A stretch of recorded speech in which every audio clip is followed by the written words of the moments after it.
If you remember when I first started here at the platform, you may not, my first week here. In fact, I think it was my second day on the show when I spoke with Sal Grover.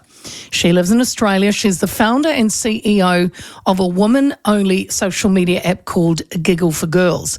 Now, Roxanne Tickle is a man who identifies as a woman and is suing Giggle and Sal for alleged unlawful discrimination after Tickle's membership was revoked in September 2021. Tickle is seeking damages. Now, Tickle versus Giggle is now before the Australian Federal Court in a case that was being heralded as the biggest legal case for women's rights in decades.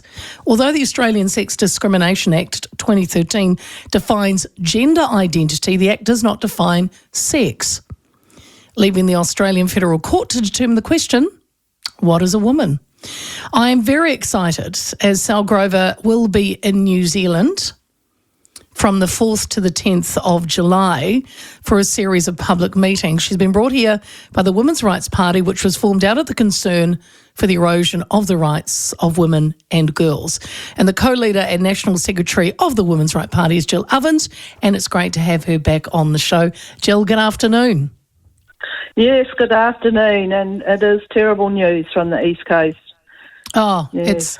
I was watching the news this morning on the breakfast shows, and one particular place was Hamoana, as we called it then, Homona, and they've really had a hard time. And we used to live there. I mean, we lived across the road from the beach, so yeah, it's a terrible time, beautiful part of the country, but boy, they've had it hard, especially after the Cyclone Gabriel last year. Look, Jill, I want to start though, before we get to where Sal is going to be, I want to talk a little bit about Giggle versus Tickle. Why is this being seen as one of the biggest cases for women's rights in decades? Because the question of sex and gender didn't used to be an issue when we first wrote those anti-discrimination laws.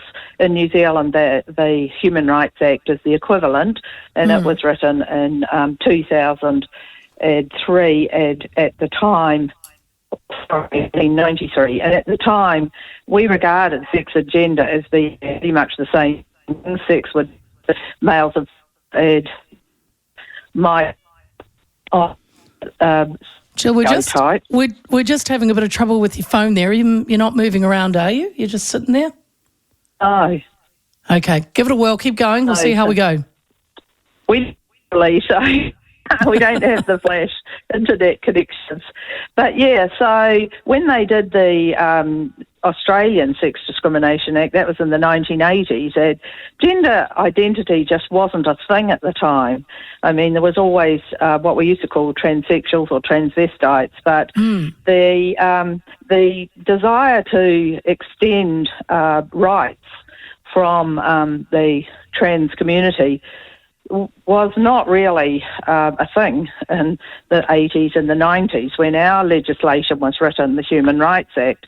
It has now become a thing where in Australia under Julia Gillard they put gender into the Sex Discrimination Act, and as you said, they didn't define sex because it wasn't thought to be necessary, and nor is the case in our Human Rights Act, although funnily enough, there is one exception where an employer can discriminate on the basis of skills where a man or a woman's skills are needed for the job.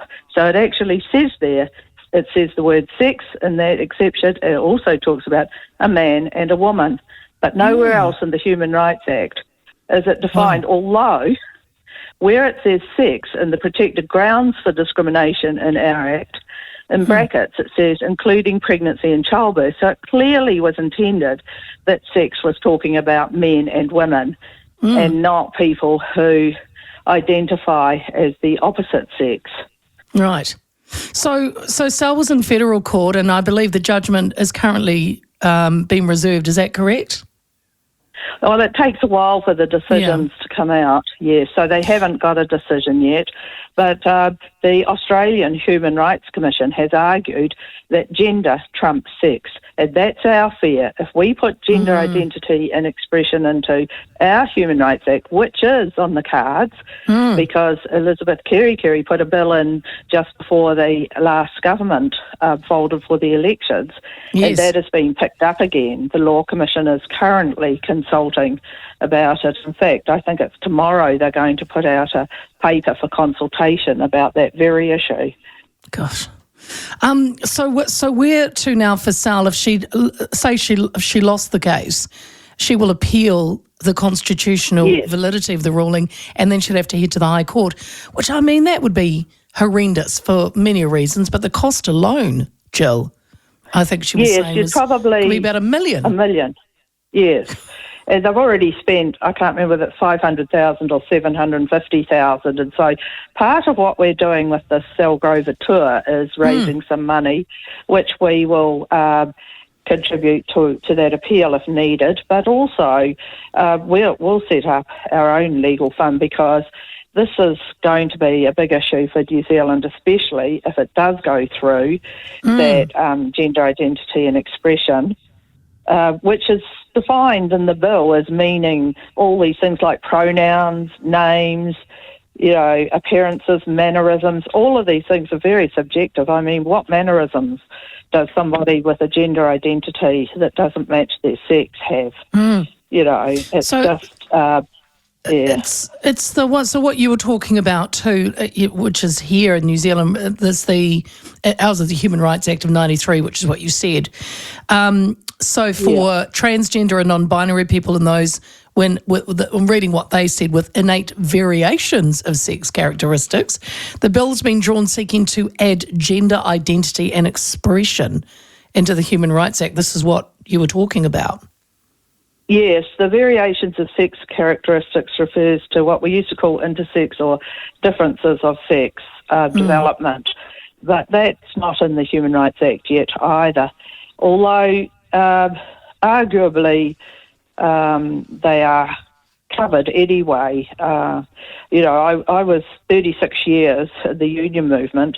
I'd only just retired in the last year, and in all that time I only remember one case where the question of a person's gender identity and their position, and that was as the women's officer for the Council of Trade Unions, when she transitioned to be a man, or identify as a man, we sort of wondered about whether that was okay, given that she was representing New Zealand women in international conferences and so on. That's the only time, but there's been lots of times in terms of employment where people have been pulled up because they didn't go along with names, pronouns and all the rest of it.